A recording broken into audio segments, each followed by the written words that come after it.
Bueno, en el nombre del Padre, del Hijo, del Espíritu Santo. Amén. Empezamos con la oración de... Ven, Espíritu Santo, llena los corazones de tus fieles y enciende en ellos el fuego de tu amor. Envía, Señor, tu Espíritu, que renueve la faz de la tierra. Oración. Oh Dios, que llenaste los corazones de tus fieles con la luz del Espíritu Santo. Concédenos que, guiados por el mismo Espíritu, sintamos con rectitud y gocemos siempre de tu consuelo. Por Jesucristo nuestro Señor. Amén. Padre nuestro que estás en el cielo, santificado sea tu nombre. Venga a nosotros tu reino. Hágase tu voluntad así en la tierra como en el cielo. Danos hoy nuestro pan de cada día. Perdona nuestras ofensas, como también nosotros perdonamos a los que nos ofenden. No nos dejes caer en la tentación y líbranos de todo mal. Amén. San Miguel Arcángel, defiéndenos en la lucha, sé nuestro amparo contra la perversidad y acechanzas del demonio. Que Dios manifieste sobre él su poder, es nuestra humilde súplica.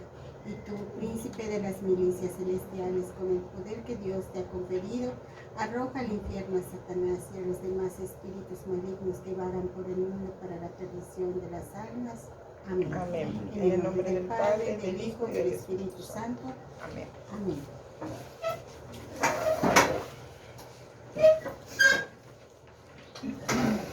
Bueno, ¿se acuerdan qué fue lo que vimos la semana pasada? Está el papelito ahí, Betty, está el material ahí. Estuvimos estudiando a San Pablo. Ajá. Bueno, pero ¿cuál es? Al principio está, al Ya lo principio. quité. Ah, No, este es el retorno del exilio. ¿Debe ser este? era una hojita, era solo una hojita. Bueno, el caso es que vimos a San Pablo. Es que quiero retomar lo que vimos para poder darle continuidad. Es el número 7. El número 7. Ándele, ahí está.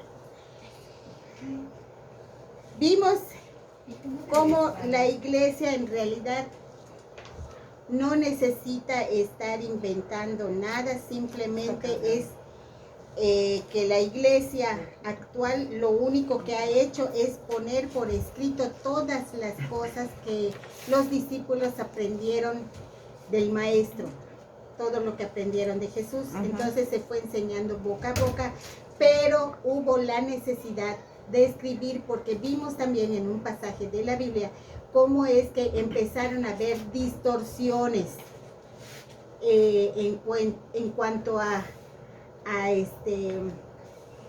mensaje que se estaba enseñando. Vimos que hubo un primer concilio, el concilio de Jerusalén. Entonces vimos la importancia de que este concilio no solamente debe de darse a nivel iglesia, a nivel eclesial, sino también a nivel sociedad, pero sobre todo a nivel familiar, hacer un concilio. ¿Qué quiere decir el concilio? Pues es juntarse, decir cada quien qué es lo que piensa acerca de un problema específico, ¿no? Pues para eso es el concilio, para arreglar los problemas.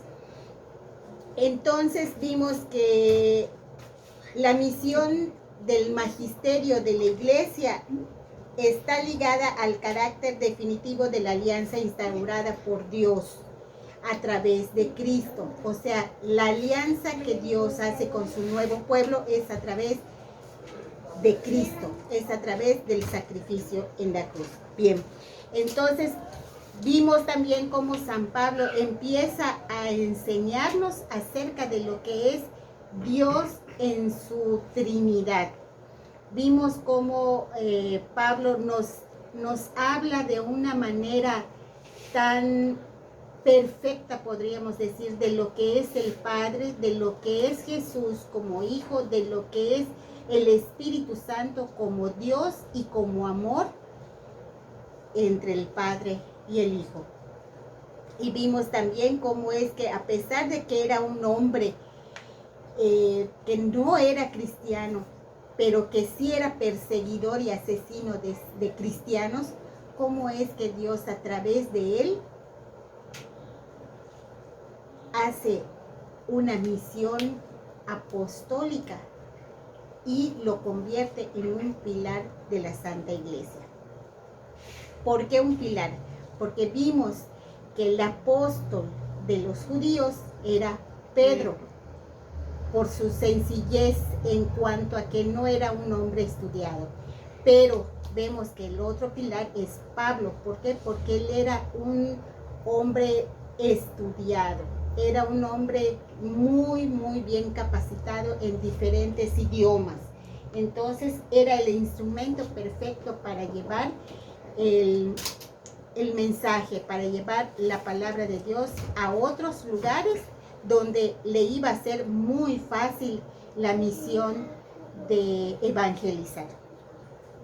Bien, entonces lo que vamos a ver hoy es cómo es que se empieza a extender la iglesia. Vemos en Hechos 19, del 21 al 22. ¿Lo leo? Sí, por favor. Motín de los plateros. Terminada toda esa tarea, Pablo se propuso ir a Jerusalén, pasando por Macedonia y Acaya. Él decía que, después de estar ahí, tenía que visitar Roma. Envió a Macedonia a 2 de sus asistentes, Timoteo y Erasto, y él se quedó una temporada en Asia. Ok, entonces vemos que las necesidades de los apóstoles, o mejor dicho, de los discípulos de Jesús, era quedarse el tiempo suficiente para instruir gente en cada ciudad, pero también habían otras ciudades que necesitaban de esa instrucción. Entonces, ¿qué es lo que hacen? Empiezan a enviar a sus auxiliares, o sea, empiezan a mandar gente que ellos ya instruyeron, que es exactamente lo que nosotros vemos, como por ejemplo los catequistas, como por ejemplo los ministros de lectores o el coro en la misa, también están evangelizando a través del canto, están evangelizando, así como los seminaristas, así como las religiosas, así como los diferentes discipulados que hay en cada parroquia. Todos tienen, todos los bautizados tenemos el deber, el derecho, la obligación de llevar la palabra de Dios. Somos misioneros. Acuérdense que por medio del bautismo somos sacerdotes, profetas y reyes. ¿Ok? El profeta es el que lleva la palabra de Dios. Entonces estamos obligados por el bautismo a ser profetas. Pero pues, como bien decíamos en otras clases, la ignorancia siempre gana. Prevalece, exactamente, porque no sabemos qué tan importante es el bautismo, el que te dé la condición de ser un sacerdote de Dios, que te dé la condición de ser un profeta, pero sobre todo de ser rey. O sea, tú eres un rey. Como bautizado eres parte del reinado de Dios, eres parte de su creación perfecta y absoluta. Pero pues no entendemos, y si no lo conocemos no lo vamos a entender nunca. Solamente aquel que realmente entiende cuál es su condición como hijo de Dios es el que se propone cumplir con la ley y con el mandato de Dios, que es amar a Dios sobre todas las cosas y a tu prójimo como a ti mismo. O sea, solo son 2 mandatos, que son los más importantes, pero qué difícil es para aquellos que no conocen a Dios porque no lo pueden amar. Entonces, la iglesia empieza a tener sus auxiliares. Pero estos auxiliares no solamente se dan porque bueno, me llamó la atención, me gustaría ser un catequista, ¿no? Resulta que no es por tu propia voluntad, sino porque estarías cumpliendo un mandato. Vamos a ver qué dice Mateo 28, 19 y 20. Mateo 18, 19 y 20. Vayan y hagan discípulos entre todos los pueblos, bautícenlos, consagrándolos al Padre, al Hijo y al Espíritu Santo, y enséñenles a cumplir todo lo que yo les he mandado. Yo estaré con ustedes siempre, hasta el fin del mundo. Palabra de Dios. Palabra de Dios. Fíjense. Entonces no es porque, ay, se me chispoteó y me dieron ganas de ser catequista. No. Desde que tú tengas esa inquietud es porque en realidad el Señor te está llamando. Es un llamado eso. Y el que tú quieras ser un catequista, aunque no sepas nada, estarías cumpliendo ese mandato precisamente. El de ir y enseñar. El de ir y hacer discípulos. El de ir y evangelizar en el nombre del Padre, del Hijo y del Espíritu Santo. Estarías cumpliendo ese mandato. Independientemente del apostolado que quieras realizar en tu parroquia. O incluso no siendo de ningún apostolado. Con que escuches, por ejemplo, la misa y llegues a tu casa y le hables a tu vecino, a tu vecina, o a alguien, algún familiar en tu casa de lo que escuchaste en la misa, estás evangelizando. Entonces, de esa manera vamos cumpliendo con los mandatos que el Señor nos da. Ahora, la ignorancia, la avaricia, la idolatría son las que prevalecen en la vida de la mayor parte de la gente, independientemente que sean católicos, que sean cristianos, que sean cualquier tipo de hermano separado. ¿Por qué? Ahorita vamos a escuchar. ¿Por qué? Vamos a Hechos 19 del 23 al 40. Por entonces sobrevino una gran crisis a causa del camino del Señor. Un tal Demetrio, platero, fabricaba en plata reproducciones del templo de Artemisa y proporcionaba buenas ganancias a los artesanos. Los reunió con todos los del gremio y les dirigió la palabra. Compañeros, ustedes saben que nuestra prosperidad depende de esta actividad, pero ahora ustedes ven y oyen que ese Pablo, no solo en Efeso, sino en Asia entera, está ganando con su propaganda mucha gente. Dicen que los dioses que se fabrican con manos humanas no son dioses. Con lo cual no solo está en peligro de descrédito nuestra profesión, sino que el templo de la gran diosa Artemisa, venerada en toda Asia y en el mundo entero, va a perder toda su grandeza.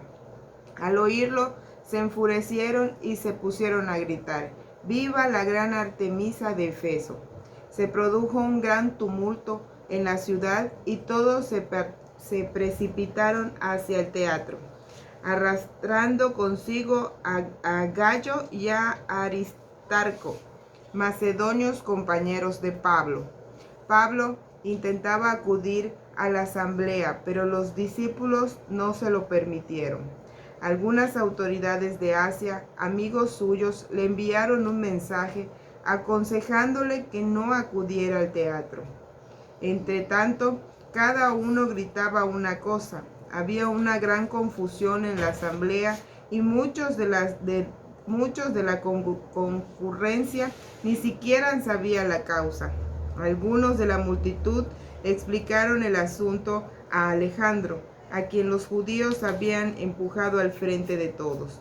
Este, haciendo un gesto con la mano, intentaba dar una explicación a la asamblea. Pero al reconocer que era judío, todos se pusieron a gritar durante 2 horas: ¡Viva la gran Artemisa de Efeso! ¿Está bien lista? Hasta el 40. Me pasé acá. Ah, es acá. El secretario logró calmar a la multitud y les habló. Efesios, ¿hay alguien que no sepa que Efeso custodia el templo de la gran Artemisa y su imagen caída del cielo? Como eso es indiscutible, lo importante es que se conserve la calma y no obren con precipitación. Han traído a esos hombres que ni son sacrílegos ni han insultado a nuestra diosa. Si Demetrio y sus artesanos tienen alguna queja contra alguien, ahí están los jueces y prefectos, que ahí resuelvan su pleito. Si se trata de un asunto más grave, podrá resolverlo la asamblea legal. De hecho, corremos peligro de ser acusados de agitadores por el tumulto de hoy y ya no tenemos motivo que justifique tal alboroto. Con estas palabras disolvió la asamblea. Viajes. ¿Hasta allá? ¿Me acuerdo? Hasta el 40. Bueno, aquí recibimos una enorme lección. ¿Por qué? Porque, como les decía yo al principio, la ignorancia, la avaricia y la idolatría se elevan. ¿Por qué? Porque eso fue lo que sucedió en época de Pablo. Decían que Pablo era un agitador. ¿Todo por qué? Porque decía, ¿cómo dice? Que los dioses que salen de las manos humanas no son dioses. Efectivamente, eso es una gran verdad. Lo creado por las manos humanas no pueden ser dioses. Y es precisamente lo que Dios ha rechazado desde un principio. Acuérdense cuando lleva Dios al pueblo al desierto y hace un becerro de oro. Dios rechaza eso. ¿Por qué? Porque ponen toda su fe, toda su confianza, todo su amor lo ponen en ese artefacto que puede ser de oro, puede ser de plata, puede ser de yeso, puede ser... Eso es idolatría. ¿Y por qué digo ignorancia? Porque muchos de los hermanos separados nos acusan de idólatras. ¿Por qué? Por las imágenes que nosotros tenemos, que nosotros veneramos, no adoramos. Que es una gran diferencia entre una y otra. Claro, que la línea es demasiado delgada.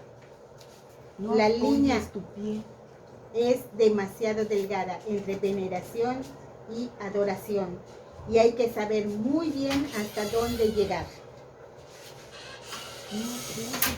En este caso, se notan dos situaciones perfectas que también las podemos aplicar al día de hoy.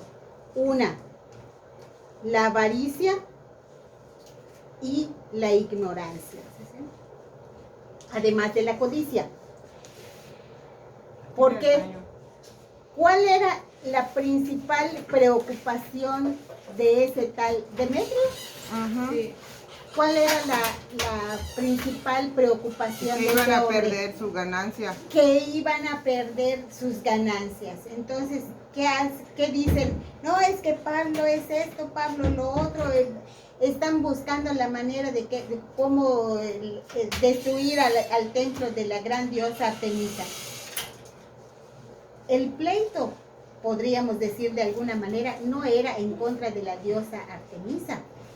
No, de sus beneficios que tenía. Sino exactamente. Pero en realidad lo que decía Pablo era que en realidad Artemisa no era una diosa. Precisamente no es una diosa, solo hay un Dios verdadero.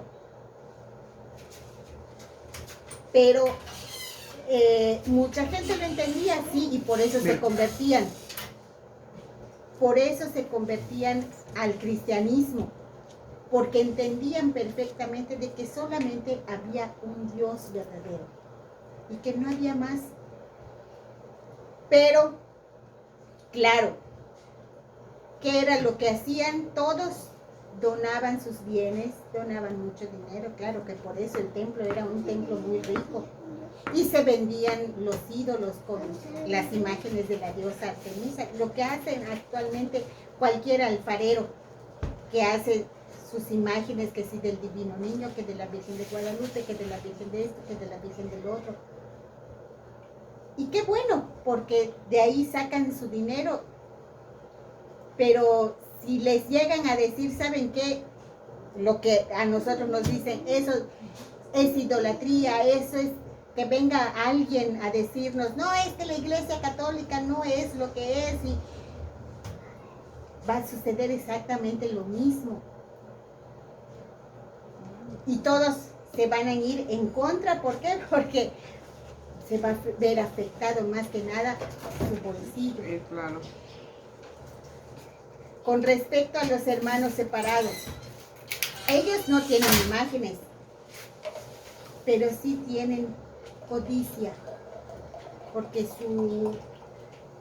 sus limosnas tienen tarifas. No puedes dar menos de 100 pesos. Entonces, todos en algún momento hemos caído en este error, ya sea la ignorancia, la avaricia, la codicia o la idolatría. Ahí ciertamente no tienen imágenes, pero todas esas personas ponen su fe no en Dios, ponen su fe en el pastor. Por eso cuando el pastor hace algo, se disuelve esa iglesia y alguien de ahí funda otra. Entonces, ¿en qué cae? En la idolatría. ¿Y qué es lo que Jesús nos dice acerca de esto? Dice, maldito el hombre que pone su confianza en otro hombre. Entonces, todos en algún momento hemos caído en alguno de estos errores. Y nosotros tenemos que cuidar nuestra fe para no caer ni romper esa línea tan delgada entre lo que es la veneración y lo que es la adoración. ¿Qué es lo que nos enseña entonces la Santa Iglesia Católica a través del catecismo? Vamos a estudiar unos numerales del catecismo de la Iglesia que nos habla acerca de lo que es la fe, de cómo debemos manejar nuestra fe y cómo debemos de mantenerla siempre limpia y libre precisamente de esto, de las idolatrías. Dice, ¿cuál es la diferencia entre las imágenes y los ídolos? Bueno, la diferencia es que una imagen te recuerda a alguien o a algo que hizo alguien que está en esa imagen. Como por ejemplo, tú ves una foto donde, por ejemplo, una foto de Rodri cuando está saliendo del kinder, está bien vestido. ¿Qué te recuerda? Que en esa foto fue su fiesta de graduación de kinder. Eso es lo que te recuerda la imagen de esa fotografía. Otra cosa es que a esa imagen tú le pongas su veladora, que le pongas sus flores y que Rodrigo, hazme tal cosa. Imposible. ¿Por qué? Porque tu hijo no es Dios. Esa imagen solamente te recuerda que ese niño en esa foto se ve bien bonito. ¿Por qué? Porque estaba en su fiesta de graduación, pero no es un Dios. Él no te va a hacer milagros. Ahora, si tú pones toda tu fe en ese niño que está ahí en esa imagen, eso ya es idolatría. Estás formándote una idea errónea de ese niño, porque ese niño no es Dios. Ahora,